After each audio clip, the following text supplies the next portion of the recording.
বুধবার আগরতলা প্রেস ক্লাবে টিবিএ এর পক্ষ থেকে আগে সাংবাদিক সম্মেলনের আয়োজন করা হয়। সাংবাদিক সম্মেলনে উপস্থিত ছিলেন টিবিএ এর সহ সভাপতি মানিক সাহা, বিপ্লব ঘোষ, সাধারণ সম্পাদক কাজল চন্দ্র মোদক সহ অন্যান্যরা।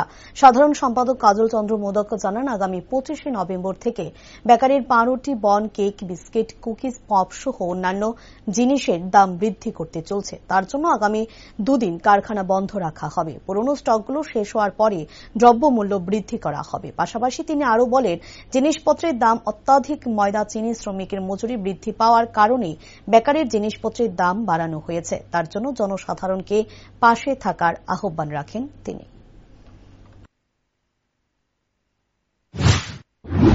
বেকারের তরফ থেকে আগামী 25/11/2024 পূর্ব নির্ধারিত অনুযায়ী আমরা রেট বর্ধিত করছি। আমরা বর্তমানে সমস্ত জনসাধারণকে আপনাদের মাধ্যমে জানাচ্ছি যে দ্রব্যমূল্য বৃদ্ধির জন্য আমরা বাধ্য হচ্ছি আমাদের যে ফিনিশ প্রোডাক্ট, ব্রেড, পাউরুটি, কেক, বিস্কিট, আমরা সামান্য আকারে আমরা রেট বাড়াচ্ছি। আগামী 25/11/24 এটা থেকে এফেক্ট হচ্ছে। তাই আমরা এই আগামী দুদিন আমরা প্রোডাকশন বন্ধ রাখবো, যাতে আমাদের যে স্টক আছে সেই স্টকটা শেষ করার জন্য, এবং সমস্ত হকার এবং যে দোকানদাররা আমাদের মালগুলো বেচেন তাদেরকে বলবো যে আপনারা আমাদের সহযোগিতা করুন, না হলে এই বেকারি ইন্ডাস্ট্রিটা টোটালি বন্ধ হওয়ার মুখে।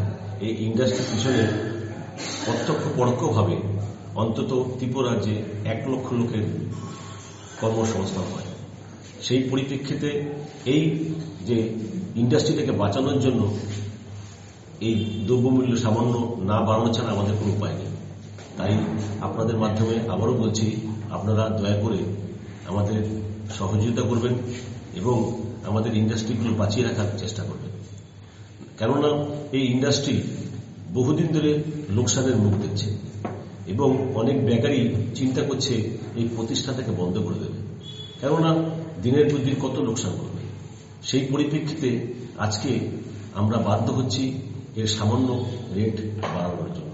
এতে ইন্ডাস্ট্রিও বাঁচবে এবং এর সঙ্গে যে শ্রমিক এবং তার পরিবারও বাঁচবে।